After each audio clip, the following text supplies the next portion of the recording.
अब देखो, सबसे पहले हम पढ़ेंगे गढ़वाल मंडल के बारे में, ठीक है। अगर मैं देखो गढ़वाल मंडल के बारे में बात करूं, ठीक है, तो जो गढ़वाल मंडल है, देखो इसकी जो स्थापना हुई थी, सबसे पहले को स्थापना, तो गढ़वाल मंडल की जो स्थापना हुई थी वो हुई थी 1969, ठीक है, 1969 में। और जो गढ़वाल मंडल है, ठीक है, गढ़वाल मंडल है, इसका मुख्यालय है आपका, गढ़वाल मंडल का जो मुख्यालय है वो है आपका पौड़ी में, ठीक है, पौड़ी में स्थित है। ऐसी कुमाऊं मंडल का भी देख लो, इसकी स्थापना हुई थी, ठीक है, इसकी स्थापना हुई थी 1854 में, ठीक है। उस समय अंग्रेजों का ही शासन था यहाँ पे, तो अंग्रेजों के शासनकाल में कुमाऊं मंडल की स्थापना हुई थी। उस समय थे कमिश्नर बैटन, तो ये बिल्कुल ध्यान में रखना, उस समय कमिश्नर कौन थे? बैटन, ठीक है। तो उनके ही द्वारा क्या किया गया था? कुमाऊं मंडल की स्थापना की गई थी 1854 में। और इसका जो मुख्यालय है, इसका जो मुख्यालय है वो कहाँ है? कुमाऊं मंडल का मुख्यालय कहाँ है? नैनीताल में ही स्थित है। कुमाऊं मंडल का मुख्यालय कहाँ है? नैनीताल में स्थित है। तो हम इसको करेंगे। देखो सबसे पहले गढ़वाल मंडल के बारे में, ठीक है। अभी मैंने आपको बताया गढ़वाल मंडल का जो मंडल आयुक्त है वो कौन है? विनय शंकर पांडे। सबसे बड़ा जो पद होता है मंडलों में वो कौन सा होता है? आपका वो होता है मंडल आयुक्त, कमिश्नर होता है। ऐसी कुमाऊं में कौन है? दीपक रावत, ठीक है। तो सबसे पहले देखो देख लेते हैं हम गढ़वाल मंडल। देखो इसमें 7 जिले, 7 जनपद मौजूद है, ठीक है, 7 जनपद है आपके गढ़वाल मंडल में। तो सबसे पहले से शुरुआत करेंगे हम, ठीक है। अगर आपको मैप थोड़ा दिमाग में याद होगा, मैप स्टडी भी करेंगे हम इसके बाद, थोड़ा अगर आपको मैप याद होगा तो सबसे पहले हम ऊपर से शुरू करते हैं। देखो उत्तरकाशी,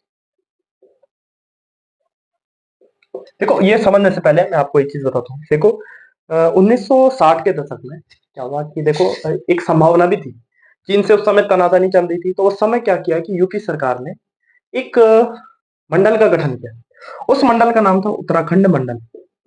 उस मंडल का नाम क्या था? उत्तराखंड मंडल।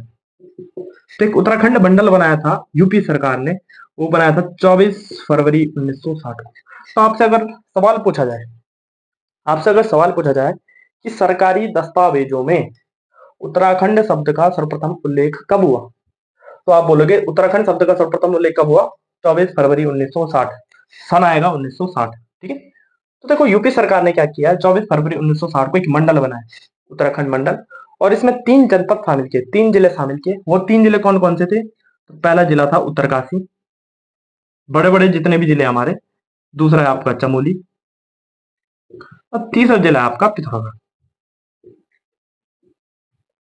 ठीक है। तो 3 जिले इसमें शामिल किए। तो मतलब तीनों का गठन कब माना जाएगा? 24 फरवरी 1960। तो देखो उत्तरकाशी का गठन बोलेंगे हम 24 फरवरी 1960 बोलेंगे। इसका मुख्यालय उत्तरकाशी का उत्तरकाशी ही स्थित है, सेम, ठीक है। सेम का है मुख्यालय। तो अगर मैं मुख्यालय की बात करूं तो इसका मुख्यालय उत्तरकाशी है, ठीक है, उत्तरकाशी। और इसका क्षेत्रफल कितना है? तो क्षेत्रफल अगर मैं लिखूं इसका, तो क्षेत्रफल है 8016, ठीक है। तो 8016 वर्ग किलोमीटर क्या है इसका क्षेत्रफल। दूसरा जो आपका आ जाता है आपका जनपद, दूसरा जनपद है आपका उत्तरकाशी के बाद लिख दो चमोली। देखो चमोली की स्थापना भी हम लिखेंगे 24 फरवरी 1960। और इसका मुख्यालय लेकिन चमोली नहीं है, इसका जो मुख्यालय है, इसका मुख्यालय कहाँ है? आपका गोपेश्वर में, ठीक है। इसका मुख्यालय कहाँ है? गोपेश्वर में। देखो 1970 में एक बहुत भीषण बाढ़ आई थी चमोली में, तो तब से इसका जो मुख्यालय वो कहाँ है? गोपेश्वर है, ठीक है। क्योंकि सब जो आपके जो सरकारी जो भी बिल्डिंग थी वो सब क्या हो गए थे उस समय? बह गए थे। तो उस समय मुख्यालय कहाँ लाया गया था? गोपेश्वर लाया गया था। तो चमोली का मुख्यालय गोपेश्वर है। और इसका जो क्षेत्रफल है वो सर्वाधिक है। सबसे बड़ा जिला कौन सा है? चमोली। उसका क्षेत्रफल है 8030 किलोमीटर स्क्वायर, क्या है? सबसे बड़ा क्षेत्रफल। तीसरा जाओ, अगर हम ऊपर से चले गढ़वाल में, तो तीसरा आता है आपका कौन सा? तीसरा आता है आपका रुद्रप्रयाग। अब जैसे आपने ये देखा तीनों बने, इसी प्रकार से मायावती सरकार थी उस समय 1997 में, 1997 में। तो उन्होंने क्या किया 1997 में, 1997 में 3 जनपदों का, छोटे छोटे जनपदों का गठन किया। रुद्रप्रयाग, ठीक है, बागेश्वर, और तीसरा था चंपावत। तो 3 जनपदों का गठन किया था मायावती सरकार ने 1997 में। बस अंतर इतना है कि रुद्रप्रयाग का गठन उन्होंने 97 में किया, लेकिन कितनी तारीख को? 16 सितंबर को किया। और इन दोनों का गठन किया 15 सितंबर, बस इतना सा अंतर है। ठीक है, तो देखो तीन ये तो बड़े आसान हो गए। 6 जनपद याद करने। तो रुद्रप्रयाग जो जनपद है इसकी स्थापना हुई थी 16 सितंबर। ठीक है, 16 सितंबर याद रखना, 1997 को इसकी स्थापना हुई थी। इसका जो मुख्यालय है वो क्या है, रुद्रप्रयाग ही है। ठीक है, इसका मुख्यालय रुद्रप्रयाग ही है। रुद्रप्रयाग आपको पता होना चाहिए किसका संगम है, मंदाकिनी और अलकनंदा का संगम है आपका रुद्रप्रयाग। ठीक है, इसका जो क्षेत्रफल है 1984 याद रखना, 1984। फिर आ जाते हैं आप नेक्स्ट टॉपिक पे आ जाते हैं हम। ठीक है, इसके बाद हम पढ़ते हैं आगे। तो ये तो आपको समझ में आ गया होगा 1997 और 24 फरवरी 1960। ठीक है, तो जो चौथा जनपद है आपका, देखो चौथा जनपद है आपका गढ़वाल में। रुद्रप्रयाग के बाद आ जाते हैं हम आपका टिहरी। ठीक है, देखो टिहरी की स्थापना हुई थी, टिहरी की स्थापना हुई थी 1 अगस्त 1949, 1949। ठीक है, तो टिहरी जनपद की स्थापना 1 अगस्त 1949 को हुई थी। ठीक है, इसका जो आपका मुख्यालय है, इसका जो मुख्यालय है टिहरी का, वो मुख्यालय आपका कहाँ है, टिहरी ही स्थित है, टिहरी में ही है। ठीक है, और इसका जो क्षेत्रफल है, इसका क्षेत्रफल है 3642 किलोमीटर स्क्वायर, वर्ग किलोमीटर क्या है इसका क्षेत्रफल है। ठीक है, टिहरी का क्षेत्रफल। पांचवा आ जाओ, पांचवा है आपका देहरादून। देखो जो देहरादून है, देहरादून की स्थापना देखो दो चीजें आती हैं।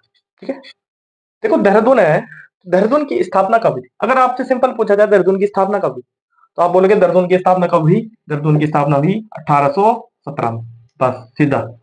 लेकिन अगर आपको और भी थोड़ा डिटेल में जानना है तो देखो 1817 में देहरादून की स्थापना संयुक्त जिले के रूप में हुई थी। ठीक है, संयुक्त जिले के रूप में, संयुक्त जिले का मतलब अटैच्ड आपका डिस्ट्रिक्ट।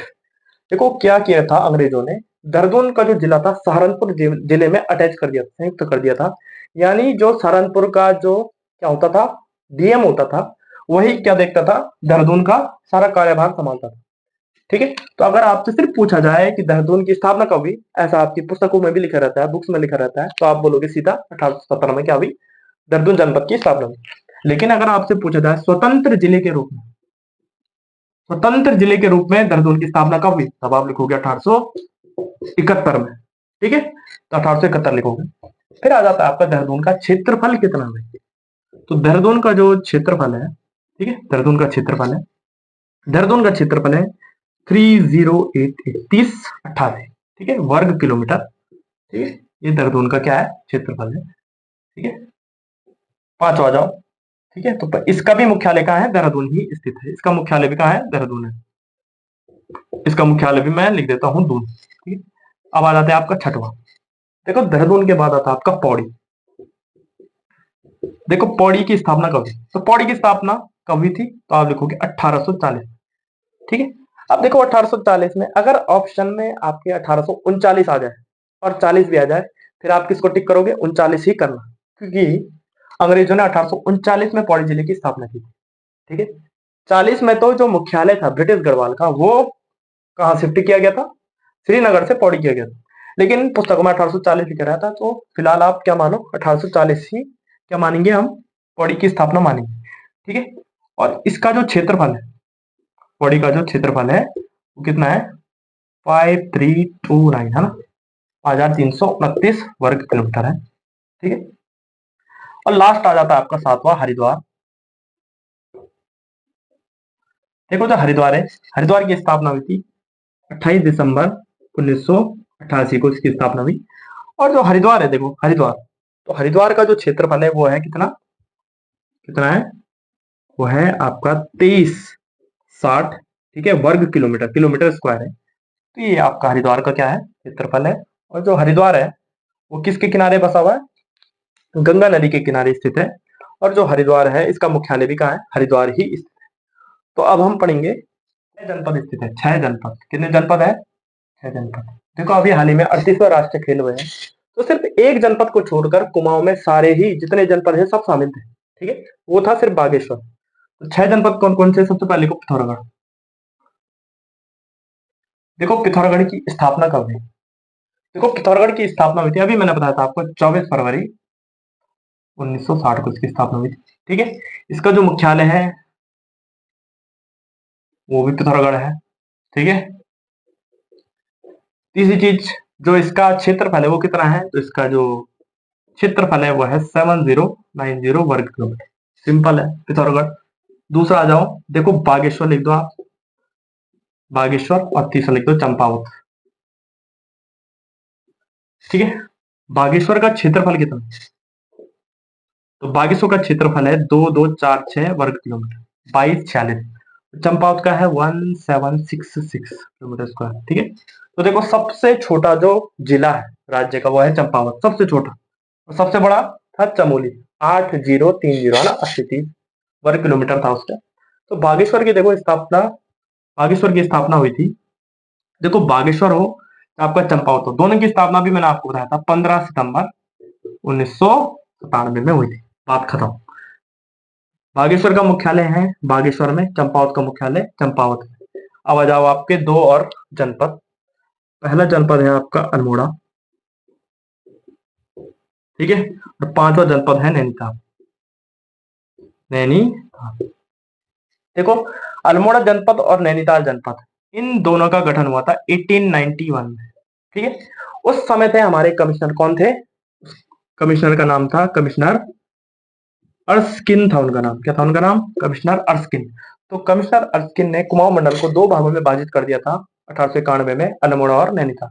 देखो जो अल्मोड़ा है इसका जो क्षेत्रफल है, अल्मोड़ा का जो क्षेत्रफल है वो है आपका कितना, 3139 किलोमीटर स्क्वायर, और मुख्यालय तो अल्मोड़ा ही है। ठीक है, दूसरा है नैनीताल, तो नैनीताल का क्षेत्रफल है 4251 वर्ग किलोमीटर, यह है नैनीताल का क्षेत्रफल। ठीक है, तो ये भी बात खत्म। लास्ट आ जाता है आपका छठवा, वो आ जाता है आपका उधम सिंह नगर। कभी आपसे पूछा जाए एकमात्र जिला बताओ जिसके नाम पर कोई भी नगर नहीं है, ठीक है, बाकी आप देखोगे हर जिले के नाम पे क्या है, एक नगर है। पिथौरागढ़ के नाम पे देखो पिथौरागढ़ नाम का नगर है, बागेश्वर है तो उस जनपद के नाम पे भी बागेश्वर नगर है, चंपावत नगर है, अल्मोड़ा है, नैनीताल है, लेकिन उधम सिंह नगर पे कोई नगर ही नहीं है। ठीक है, तो एकमात्र जिला जिसके नाम पर कोई भी क्या नहीं है, नगर नहीं है, वो है उधम सिंह नगर। तो उधम सिंह नगर का जो मुख्यालय है वो कहाँ है, तो इसका मुख्यालय है रुद्रपुर। ठीक है, तो रुद्रपुर कल्याणी नदी के किनारे बसा हुआ है रुद्रपुर, है ना। देखो जो उधम सिंह नगर है इसका क्षेत्रफल, इसकी स्थापना कब हुई थी, तो आप लिखोगे 30 सितंबर 1995 में क्या हुई थी, इसकी स्थापना हुई थी उधम सिंह नगर की। और अगली चीज, इसका क्षेत्रफल कितना है, इसका क्षेत्रफल कितना है उधम सिंह नगर का, तो इसका क्षेत्रफल है 2542। ठीक है, 2542 वर्ग किलोमीटर, 2542 किलोमीटर स्क्वायर, वर्ग किलोमीटर क्या है उधम सिंह नगर जो है उसका क्षेत्रफल है 2542, है ना। ठीक, अब होता क्या है भाई, ये विशेष राज्य, विशेष राज्य का दर्जा, स्पेशल स्टेटस।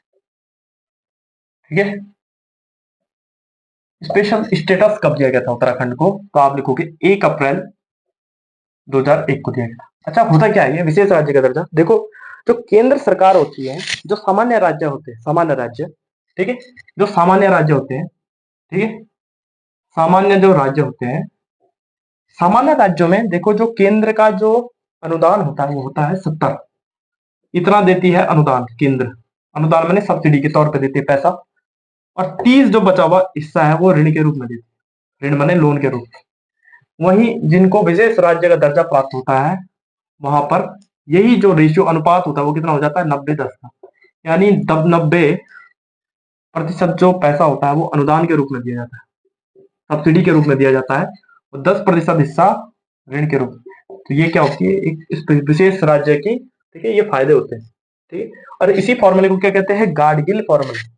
तो आपसे अगर पूछा जाए कि विशेष राज्य का दर्जा किस फॉर्मूले के तहत उत्तराखंड को दिया गया, आप बोलोगे किस फॉर्मूले के तहत, गाडगिल फॉर्मूला के तहत। ठीक है, अगली चीज आएगी कि राज्य में वैट लागू कब हुआ भाई, वैट, वैल्यू एडेड टैक्स, है ना, राज्य का कर होता है, ये होता है 1 अप्रैल 2005 को संपूर्ण उत्तराखंड में लागू हुआ था। ठीक है, अगली चीज आ सकती है जीएसटी उत्तराखंड में कब लागू, देखो जीएसटी बड़ा इंपॉर्टेंट हो सकता है, जीएसटी कब लागू हुआ, सबसे पहले आप देखो विधानसभा में जीएसटी कब पारित हुआ, विधानसभा में जीएसटी कब पारित हुआ, तो आप बोलोगे विधानसभा में जीएसटी पारित हुआ, कब पारित हुआ, 2 मई 2017 को हमारी राज्य की विधानसभा में क्या हुआ, पारित हुआ जीएसटी।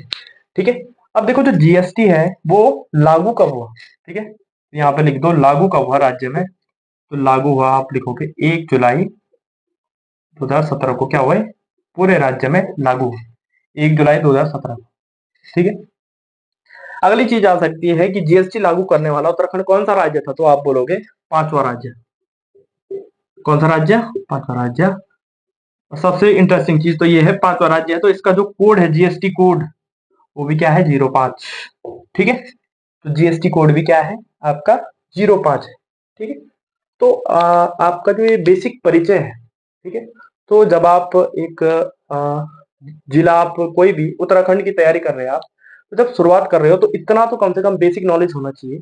उसके बाद आप क्या करिए, उसके बाद आप आगे बढ़े, ठीक है। उसके बाद फिर थोड़ा समझना क्या हो जाता है, आसान हो जाता है। तो इतना तो थोड़ा ज्ञान होना चाहिए आपको, ठीक है। इतना आपको उत्तराखंड राज्य का ज्ञान होना ही चाहिए। तो आज के लिए धन्यवाद। तो फिर हम अगले वीडियो में, ठीक है, इससे ही थोड़ा और आगे इसको हम थोड़ा विस्तार से फिर से हम क्या करेंगे, राज्य की स्थिति, भौगोलिक स्थिति को हम थोड़ा उस पर चर्चा करेंगे, ठीक। तो आज के लिए इतना ही, तो धन्यवाद।